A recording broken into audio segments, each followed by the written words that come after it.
Well, nothing like Potato once again coming up with a pretty good evil plot.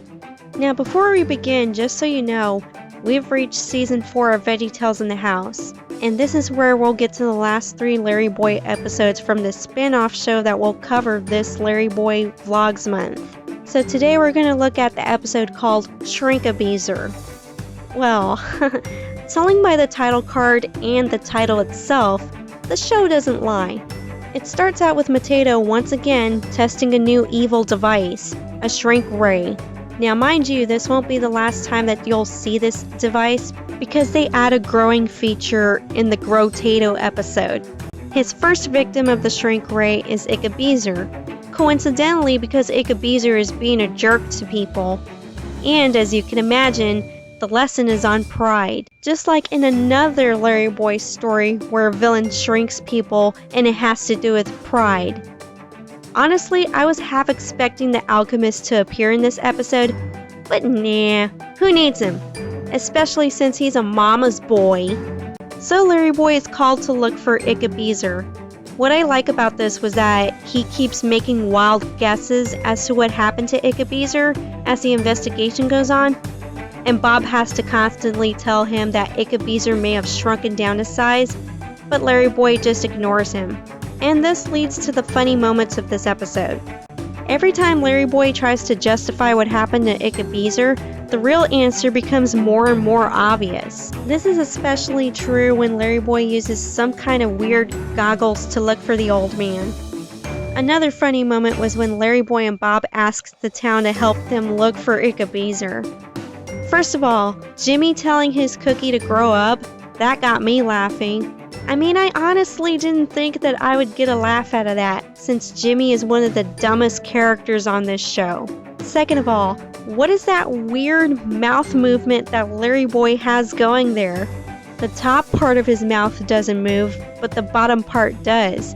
Now I'm wondering if the animators had temporarily forgotten how to animate mouth movement.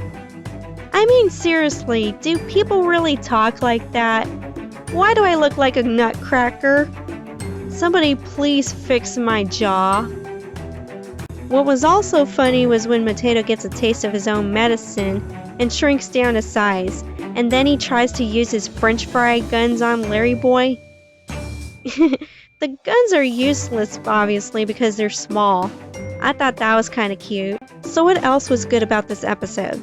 Well, the musical number was, for the most part, okay. Not the best, but okay.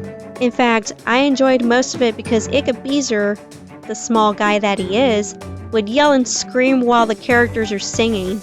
That's pretty much what Potato's songs need. Distractions. So that we don't have to hear his silly attempts to serenade us. Shrink-abeezer yelling and screaming in his tiny voice. Let him. It's hilarious. Now, if I was to be critical with this episode, one criticism would highlight what Shrink-abeezer does when he's small. His small adventure, both literally and metaphorically, was not all that interesting. He has an awkward encounter with his dog Rooney, and for some reason, the dog is able to recognize him right away. Well, that didn't take long. Then Rooney decides to chase a cat for a while. That ends.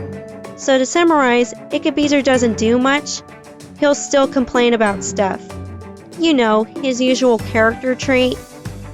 There was also a pointless climax where LarryBoy tells Bob to shrink the entire world, when the actual solution was to activate the reverse spell and turn everyone back to normal.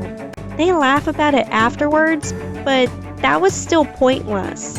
Anyways, for some strange reason, this episode had me thinking about why Big Idea hasn't come up with character figurines for this show.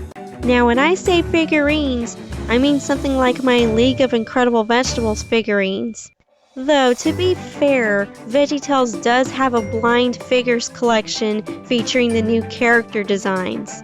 But I'm talking about something bigger, one that isn't too small. You know, that would be cool to walk around with the LarryBoy figurine donning the new superhero suit. But here's a tip.